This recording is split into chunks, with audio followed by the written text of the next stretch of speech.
नाज़रीन, सॼी सिंध जियां मोरे में भी 9 मुहर्रम हराम के मौके ते करबला के शहीदन की याद में मातमी जुलूस बरामद किया विया। उन हवाले से ॾिसूं था अयाज सोलंकी जी ये रिपोर्ट।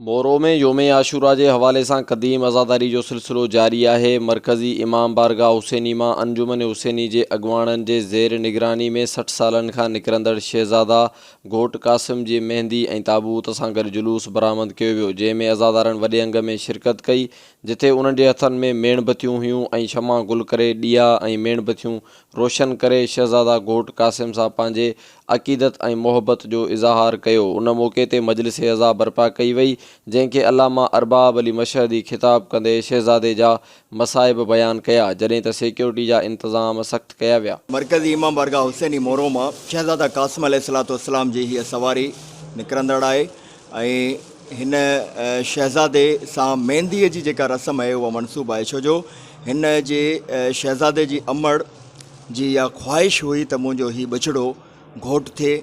इन जे करे उन ख़्वाहिश खे नज़र में रखंदे मोमिनीन हिन शहजादे जी मेहंदीअ जी रस्म कंदा आहिनि। 50 खां 60 साल जी सेज पुराणी आहे। हिन जो जेको बि कमुकार आहे हीअ असांजी संगत आहे, पंहिंजी 12 महीने ड्यूटी ॾींदा आहिनि। हीअ सेज वॾी निस्बत रखे थी शहजादे कासिम अलैहिस्सलाम सां।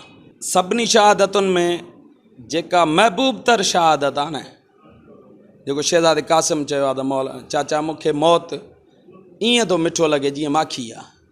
मोहब्बत इमाम हुसैन अलैहिस्सलाम सां ऐं वसियत के जेको अंजाम ॾिनो न शहजादे कासिम, उन जी शहादत जो मिसाल पूरे दहर में कोन थो मिले। हज़रत शहजादे कासिम अलैहिस्सलाम के जे मुतालिक़ आहे त तव्हां मौत के छा था सम्झो, ज़िंदगी के छा था चओ। हुनखे चवनि था त मां मौत के माखी वांगुरु मिठो महसूस कयां थो। असां वटि अॼु शहजाद कासिम जी सेज बरामद थींदी आहे, जीअं हमेशह रिवायती तौर असां फॉलो कंदे उनखे अॼोके ॾींहं असां मनसूब कंदा आहियूं। मरकज़ी इमाम बारगाह मोरो मां हमेशह जीअं हिन साल बि मेहंदीअ जी रस्म जेका कई वेंदी आहे उहा कई वई, बिल्कुलु उन ई तरीक़े सां जीअं हर साल कंदा आहियूं। शहजादे कासिम जी सेज निकिरंदी आहे।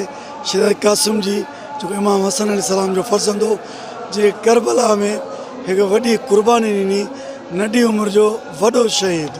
शहजादे कासिम हिकिड़ो मिसाल आहे, 3 ॾींहंनि जो प्यासो, उनखां अलावा पंहिंजी फ़ौज जो सिपह सालार, एतिरी जंग विड़ी आहे। तव्हां मोमिनीन जा वीचार ॿुधा, जिन चयो त असां पंहिंजे अक़ीदत जो इज़हार करण जे लाइ शहजादा घोट कासिम जे हिन मेहंदीअ में हर साल जीअं हिन साल बि शिरकत करे असां करबला जे शहीदनि खे भरपूर तरीक़े सां भेटा पेश कई आहे। कैमरामैन जुमन सोलंकी, गुलाम दस्तगीर सां गॾु मोराई अयाज़ सोलंकी, आवाज़ TV न्यूज़ मोरो।